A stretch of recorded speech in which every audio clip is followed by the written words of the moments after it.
Assalamualaikum warahmatullahi wabarakatuh. Gimana teman-teman? Kabarnya sehat selalu ya untuk kita semua. Semoga kita diberi kemudahan dan kelancaran untuk melunasi hutang-hutang kita.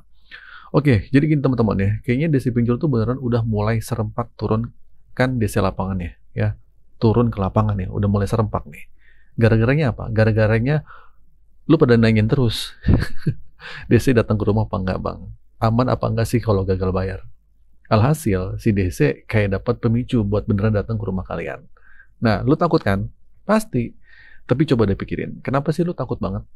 Karena lu nggak jujur dan nggak terbuka sama orang terdekat lu, yaitu keluarga lu, pasangan lu, ya, atau mungkin ke orang tua lu. Dan akhirnya lu nutup-nutupin masalah ini, ya, dari orang-orang sekitar di rumah lu. Padahal masalah utamanya itu cuma satu. Apa itu? Duit lu tuh nggak ada, dan lu nggak mampu bayar. Dan di sini lu masih sibuk mikirin hal-hal yang nggak penting. Kapan DC datang bang? Daerah mana aja yang didatengin? Telat berapa lama bang baru datang? Padahal masalah yang paling menakutkan itu bukan soal DC datang ke rumah. Nah, yang paling bikin bahaya itu telepon, WhatsApp, dan email yang terus-terusan bikin pikiran lu kacau. Kalau itu dibaca. Kalau lu baca mental lu kuat nggak apa-apa. Tapi kalau lu baca akhirnya bikin mental lu down, ya itu masalah. Banyak kasus orang yang sampai mengakhiri hidup itu bukan karena didatengin DC. Nggak ada DC datang tiba-tiba orang itu mati, nggak ada. Tapi karena teror DC, ya. Karena teror DC, DC call ini yang nggak ada habis-habisnya. Ya, DC call ini ya, dia bukan DC lapangan, tapi DC Dex call. Yang nelpon lu, yang ngechat lu. Jadi coba deh perbaiki pola pikir lu. Musuh terbesar lu itu bukan DC, tapi pikiran lu sendiri yang selalu dihantui ketakutan yang nggak jelas. Oke, di sini gue nggak bosan-bosan ya, ngasih tahu nih cara menghadapi DC dengan kepala dingin. Kalau seandainya DC beneran datang ke rumah lo, jadi lu nggak usah panik. Ada beberapa hal yang harus lu tahu dan lu tanyakan ke mereka. Yang pertama, jelas banget nih, kartu identitas mereka, ID card mereka, ya. Minta ID card mereka itu penting banget. Karena OJK itu mewajibkan setiap DC lapangan itu punya ID card yang jelas. Terus kedua, surat kuasa. Mereka harus punya surat kuasa dari perusahaan pinjolnya untuk menagih, ya. Terus yang ketiga, sertifikat profesi atau SPPI. Pastikan mereka punya sertifikat profesi di bidang penagihan. Kalau ketiga ini nggak bisa mereka tunjukkan, lu berhak menolak dan nggak perlu melayani mereka. Ingat ya, DC datang ke rumah itu nggak seseram yang lu bayangkan. Mereka cuma nanyain kenapa lu belum bayar, kenapa lu nggak bisa bayar. Jelasin aja apa adanya, nggak usah bohong, ya. Jujur itu kunci. Oke, sekarang kita pindah ke topik lain yang lagi hangat nih, yaitu yang kemarin gue bahas juga, yaitu payment ID dari Bank Indonesia. Ya, ada berita nih kalau BI itu lagi uji coba sistem payment ID yang berbasis NIK.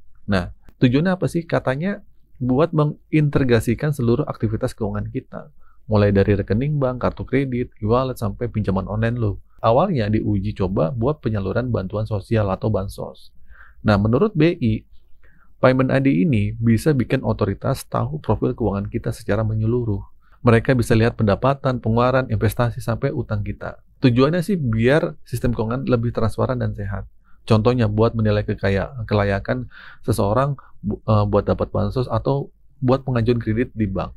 Bank cuma perlu minta persetujuan ke lu. Dan kalau lu setuju, mereka bisa lihat profil keuangan lu secara lengkap. Nah, menurut gue, ini nggak ribet.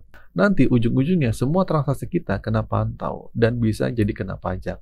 Lagi pula, kalau semua data kita diatur sedemikian rupa, bisa jadi ada yang nggak layak dapat bansos, padahal sebenarnya butuh.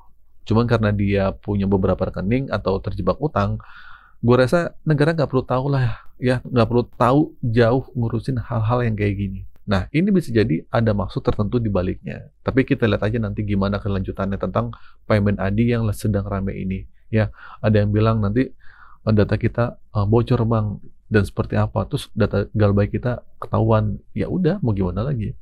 Yang jelas lu nggak perlu panik berlebihan, nggak usah dipikirin lagi ya. Dan hal-hal kayak gitu nggak perlu dipikirin, biar negara aja yang ngurus. Nah, jadi gini teman-teman ya. Kita berhenti mikirin hal-hal yang nggak perlu. Berhenti nanya kapan DC datang ke rumah lu. Masalah lu cuma satu, duitnya ada apa enggak. Fokusin aja gimana caranya duit itu bisa ada. Jujur dan terbuka sama orang terdekat itu adalah langkah pertama yang paling penting. Jangan sampai hidup lu hancur karena lu terus-terusan bersembunyi di balik kebohongan lu. Ya, terima resikonya, hadapi dengan kepala dingin.